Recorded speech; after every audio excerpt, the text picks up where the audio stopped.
प्यारे बच्चों, आज हम पढ़ेंगे केमिस्ट्री का फर्स्ट चैप्टर हाई स्कूल रासायनिक अभिक्रिया एवं समीकरण।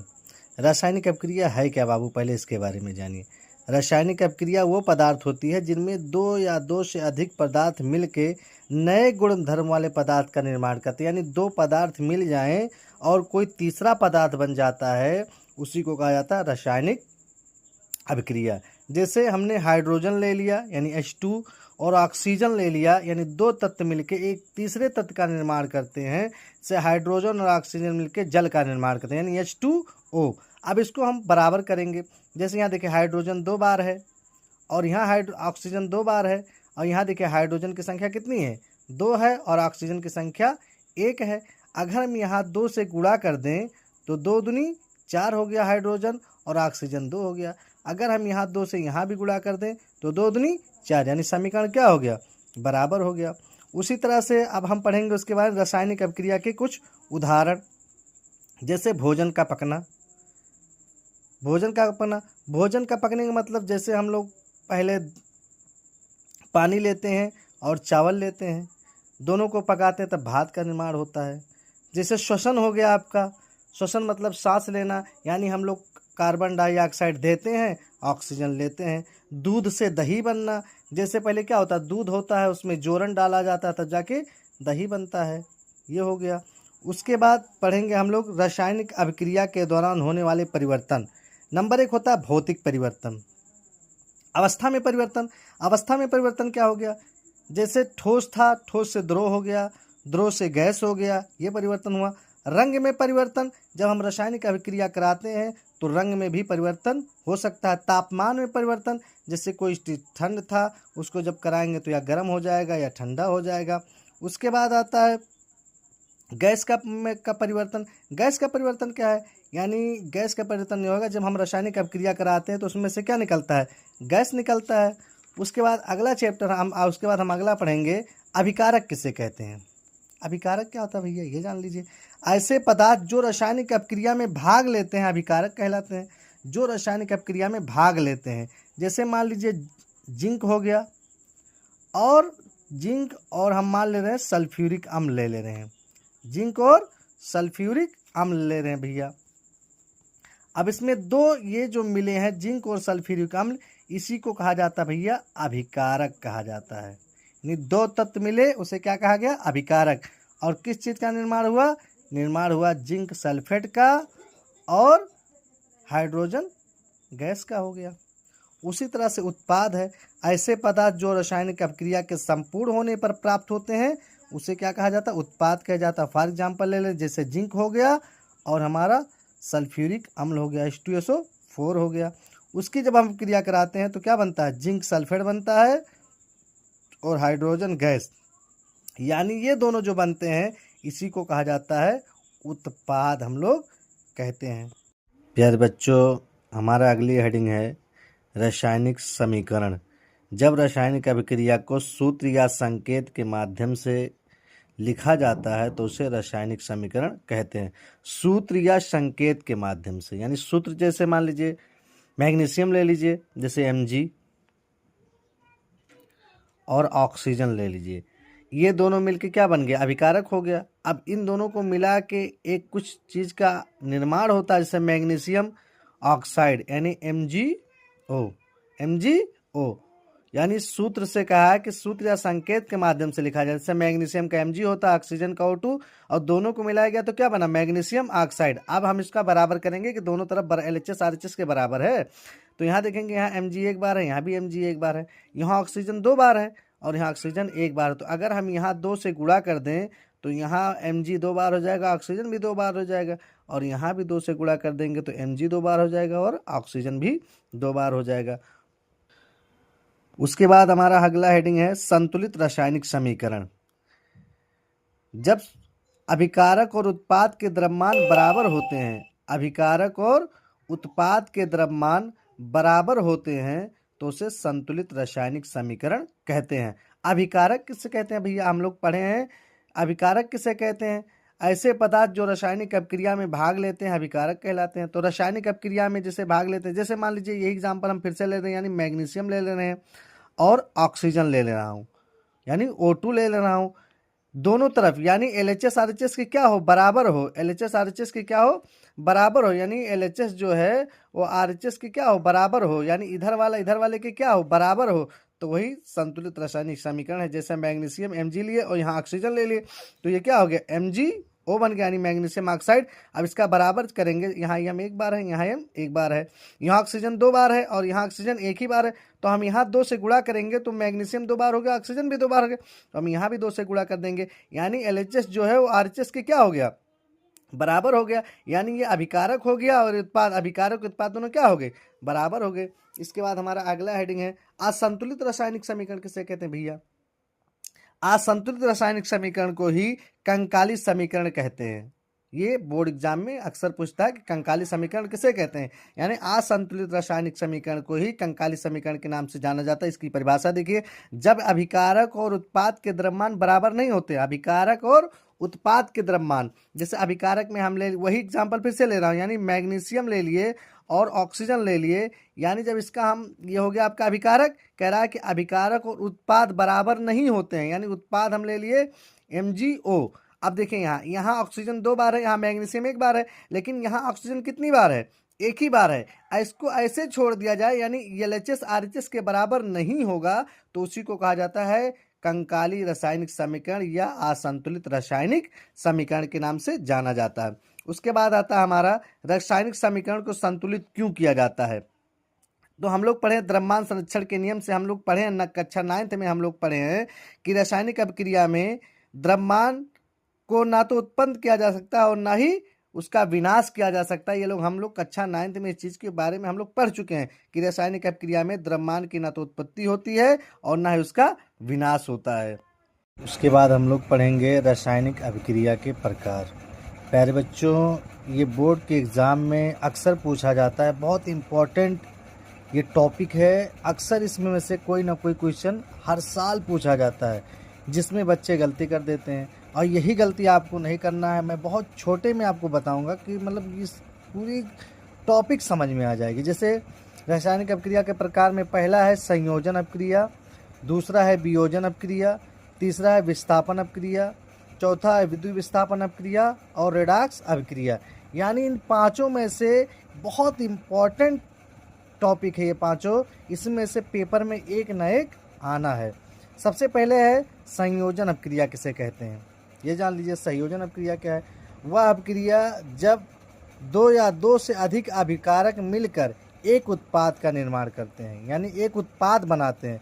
2 अभिकारक मिलकर, 2 अभिकारक जब मिलते हैं तो एक उत्पाद का निर्माण होता है, उसे संयोजन अभिक्रिया कहलाती है। यानी वो कौन सी अभिक्रिया कहलाती है, संयोजन अभिक्रिया। अब 2 अभिकारक क्या हो गए, जैसे मान लीजिए आपका मैग्नीशियम हो गया और आपका ऑक्सीजन हो गया।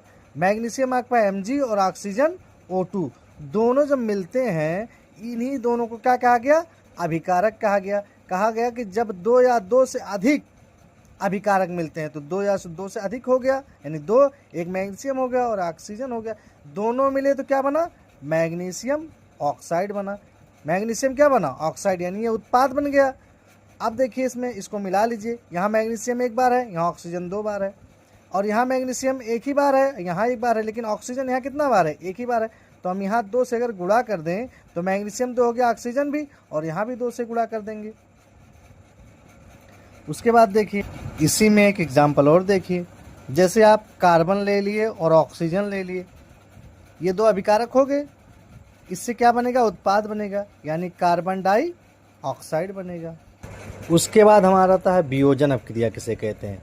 वह अभिक्रिया जब एक अभिकारक टूटकर 2 या 2 से अधिक उत्पाद का निर्माण करता है, वियोजन अभिक्रिया कहलाता है। यानी एक अभिकारक टूट जाए और 2 से या 2 से अधिक, यानी 2 या 2 से अधिक उत्पाद का निर्माण करता है, तो क्या कहलाता है, वियोजन अभिक्रिया। फॉर एग्जाम्पल जैसे हम ले लिए जल, यानी H2O, यानी जल जब टूटता है, H2O टूटता है, तो 2 हाइड्रोजन का निर्माण करता है प्लस O2 का निर्माण करता है भैया।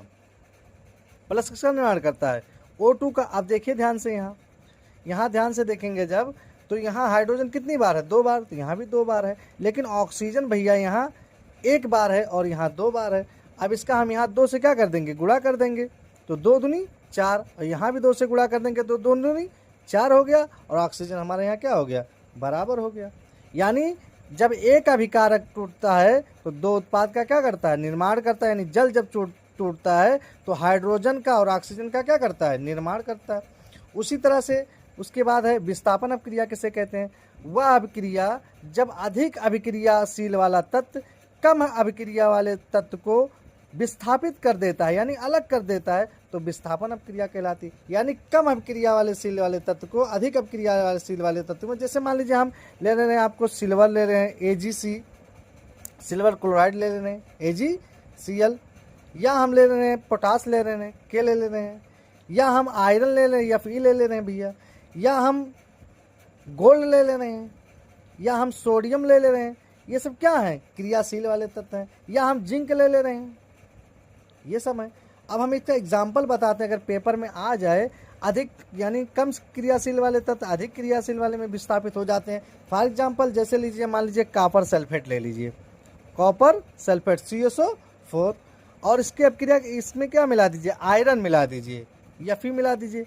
अब देखिए ये बनेगा क्या हमारा, यहाँ से Cu हो गया, और हमारा यहाँ से क्या बन जाएगा, Cu तो हमारा यहाँ से हो गया, ये हो गया SO4 यानी कॉपर सल्फेट हो गया, और ये हो गया आयरन, तो हमारा क्या बन जाएगा, FeSO4 यानी आयरन सल्फेट बन जाएगा, आयरन सल्फेट बनेगा, और क्या बनेगा, कॉपर बनेगा। आयरन सल्फेट बनेगा और कॉपर बनेगा, हमारा आयरन सल्फेट बनेगा और कॉपर बनेगा ये हमारा। अगला देखिए, द्विविस्थापन अभिक्रिया किसे कहते हैं, जब अभिकारकों के बीच आयन का आदान प्रदान होता है तो उसे द्विविस्थापन अभिक्रिया कहते हैं। क्या कहा, आयन, हम लोग अगले तीसरे चैप्टर में पढ़ेंगे आयन के बारे में। आयन 2 प्रकार का होता है, एक धनायन होता है और एक ऋणायन होता है, यानी धातु और अधातु। इसके बारे में हम लोग विस्तार से तीसरे चैप्टर में पढ़ेंगे, केमिस्ट्री के तीसरे चैप्टर में। जब कह रहा है कि अभिकारकों के बीच आयन का आदान प्रदान होता है, यानी जो अभिकारक है उनके बीच आयनों का आदान प्रदान होता है, तो उसे द्विविस्थापन। जैसे एग्जाम्पल में हम ले रहे हैं सोडियम सल्फेट। सोडियम सल्फेट क्या, Na2SO4, इसकी अभिक्रिया हम बेरियम क्लोराइड से करा दे रहे हैं, BaCl2। अब देखिए बेरियम क्लोराइड से अब कराएंगे तो हमारा क्या बनेगा, NaCl बनेगा, NaCl बनेगा, और बेरियम यानी BaSO4 बेरियम सल्फेट बनेगा। अब देखिए ध्यान से, यहाँ हमारा Na 2 बार है तो यहाँ 2 से गुणा कर देंगे तो बराबर हो गया, 2N हो गया। यहाँ सल्फेट एक बार है, सल्फेट यहाँ एक बार हो गया, Ba यानी एक बार है, यहाँ भी Ba कितनी बार हो गया, एक बार हो गया। अब हमारा उसके बाद अगली हेडिंग है रेडॉक्स अभिक्रिया क्या है। तो रेडॉक्स अभिक्रिया के बारे में पहले हम पढ़ लें, इसके 2 पार्ट होते हैं, एक होता है अपचयन, एक होता है उपचयन। तो हम सबसे पहले पढ़ेंगे उपचयन अभिक्रिया क्या है। ऑक्सीजन की वृद्धि, जिसमें क्या हो, ऑक्सीजन की वृद्धि हो और हाइड्रोजन का ह्रास हो, उसे कहा जाता है उपचयन अभिक्रिया। यानी जिसमें ऑक्सीजन की वृद्धि हो, ऑक्सीजन बढ़े और हाइड्रोजन क्या हो जाए, घट जाए, उसे कहा जाता है कौन सी प्रक्रिया भैया, उपचयन अभिक्रिया। फॉर एग्जाम्पल इसका देखिए, जैसे मान लीजिए हम ले रहे हैं कॉपर ऑक्साइड CuO, और इसके साथ ले रहे हैं ऑक्सीजन ले रहे हैं, क्या ले रहे हैं, ऑक्सीजन। जब हम इसको बनाएंगे तो क्या बनेगा, ये हमारा बनेगा कॉपर ऑक्साइड बनेगा। क्या बनेगा भैया, कॉपर ऑक्साइड बनेगा हमारा। अब कॉपर ऑक्साइड, अब इसका हम बराबर करेंगे, देखिए यहाँ से Cu हो गया यानी कॉपर ऑक्साइड, सिर्फ हम कॉपर लेंगे, क्या लेंगे, कॉपर लेंगे, और यहाँ से क्या लेंगे, ऑक्सीजन लेंगे। यानी हाइड्रोजन, यहाँ ऑक्सीजन कितनी बार है, 2 बार है, तो यहाँ जब हम कॉपर लेंगे और यहाँ क्या लेंगे, ऑक्सीजन, यानी O2 जब लेंगे तो यहाँ क्या बन जाएगा, COO बन जाएगा, CuO यानी कॉपर ऑक्साइड हमारा बनेगा। उसके बाद आता है अपचयन अभिक्रिया। अपचयन क्या है, उसका उल्टा, वहाँ क्या होता था, वहाँ ऑक्सीजन की वृद्धि होती थी, लेकिन इस अपचयन में क्या होगा, ऑक्सीजन की ह्रास होगा और हाइड्रोजन की क्या होगी, वृद्धि होगी। जहाँ ऑक्सीजन का ह्रास हो और हाइड्रोजन की वृद्धि हो, उससे कौन सी अभिक्रिया कहा जाता है, अपचयन अभिक्रिया कहा जाता है। फॉर एग्जाम्पल देखिए, जैसे हम ले लिए, इसमें भी कॉपर ऑक्साइड लिए, कॉपर ऑक्साइड को हम गर्म करते हैं यानी हीट करते हैं। जब हम कॉपर ऑक्साइड को हीट करेंगे तो हमारा एक कॉपर बनेगा और ऑक्सीजन बनेगा। क्या बनेगा? ऑक्सीजन। यानी ऑक्सीजन की ह्रास होगा, ऑक्सीजन का क्या होगा? ह्रास होगा, और हाइड्रोजन की क्या होगी? वृद्धि होगी। यानी अब देखिए यहाँ बराबर कर लीजिए, यहाँ ऑक्सीजन 2 बार है और यहाँ कितनी बार है? यहाँ 2 से हम गुणा कर दें। किससे गुणा कर दें? 2 से जब हम गुणा कर देंगे तो 2 कॉपर हो जाएगा और ऑक्सीजन भी 2 हो जाएगा, और यहाँ भी हम 2 से गुणा कर दें, ये हो जाएगा। अगला हेडिंग हम पढ़ेंगे रेडॉक्स अभिक्रिया क्या है। रेडॉक्स अभिक्रिया जिन अभिक्रिया यानी जिन रासायनिक अभिक्रिया में अपचयन और उपचयन अभिक्रियाएं साथ साथ होती हैं उसे रेडॉक्स अभिक्रिया कहते हैं। यानी जिन अभिक्रियाओं में अपचयन तथा उपचयन यानी ऑक्सीजन की वृद्धि और ऑक्सीजन का ह्रास दोनों साथ साथ में होता है उसे रेडॉक्स अभिक्रिया कहते हैं। जैसे फॉर एग्जांपल ले लीजिए, कॉपर ऑक्साइड ले रहे हैं और हम हाइड्रोजन ले रहे हैं, यानी H2 ले रहे हैं। क्या ले रहे हैं बाबू? H2 ले रहे हैं। अब हम देखेंगे कि हमारा जो है यहाँ क्या बनेगा? कॉपर बनेगा, और इधर क्या बनेगा?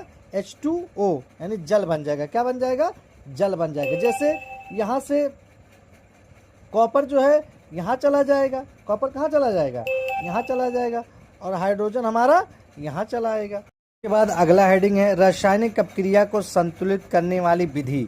रासायनिक अपक्रिया को किस विधि से, ये 1 नंबर के क्वेश्चन में अक्सर बोर्ड में पूछता है कि रासायनिक अपक्रिया के समीकरण को संतुलित करने वाली कौन सी विधि है। उस विधि को कहा जाता है हिट और ट्रायल विधि।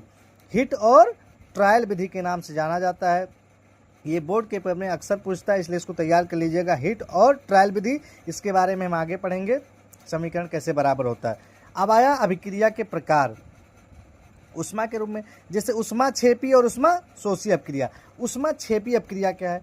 वह अपक्रिया जिनमें उत्पाद के साथ उष्मा उत्पन्न होती है, यानी उत्पाद के साथ क्या उत्पन्न होती है? उष्मा उत्पन्न होती है, उसे कहा जाता है भैया उष्माक्षेपी अपक्रिया। जैसे हम ले लिए कॉपर, क्या ले लिए भैया? कॉपर, यानी सॉरी कार्बन लिए, और उसके साथ क्या ले लिए? ऑक्सीजन।